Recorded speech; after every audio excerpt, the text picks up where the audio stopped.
The Toy Foundation, the funding that they're providing, can you describe how that funding is improving the quality of care you're able to deliver for the children?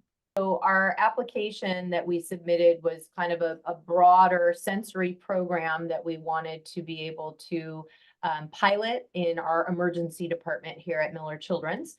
And so we needed those tools, right? Which are toys. And so the tools of the trade for child life specialists are toys, in case you didn't get that yet.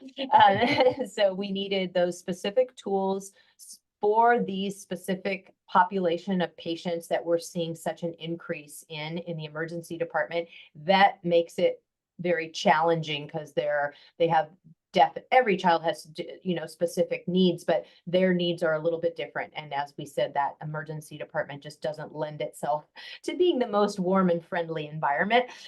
We try. We try. Yeah. So we knew that this was something we really wanted to focus on. And our goal really is to get it into every area, because it's not just in the emergency department that we see these patients. Yes, that is their entry point. And I think one of the things that we didn't talk about, one of the issues is some of these patients with behavioral health issues, pediatric patients, they can be in our emergency department hours, days sometimes. And that's where the issue really comes, is how do we provide this care in a department that we're not supposed to have patients staying the night there, right? That's not ideally how it works. But there's not a lot of inpatient pediatric behavioral health facilities that may have an open bed, or and maybe it's not even that, but just the appropriate support that this patient needs to be discharged. So they end up staying in our emergency department for lengthy periods of time.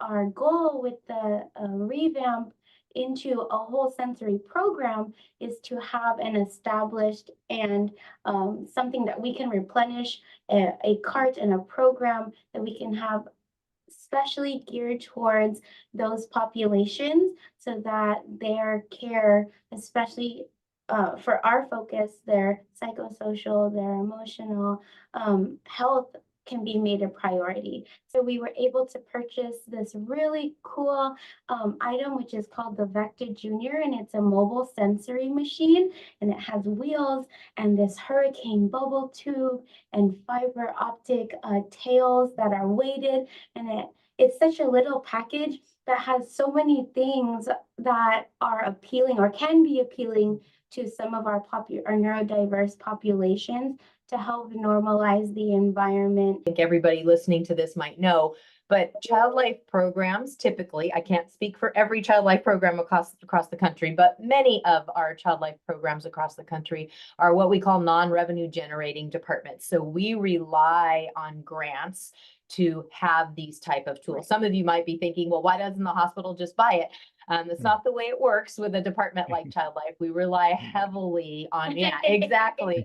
But we do rely on grant funding support. Philanthropic support is really what drives many child life programs and funds special projects like this, or special programs, or expansion of things. You know, as I mentioned earlier, although there are clinical outcomes that have been proven with child life interventions, that it's, like you said, non-revenue generating. So it's one of those support staffs, along with music therapists and school teachers and stuff, that are really vital. But yeah, that needs that funding and that care as well.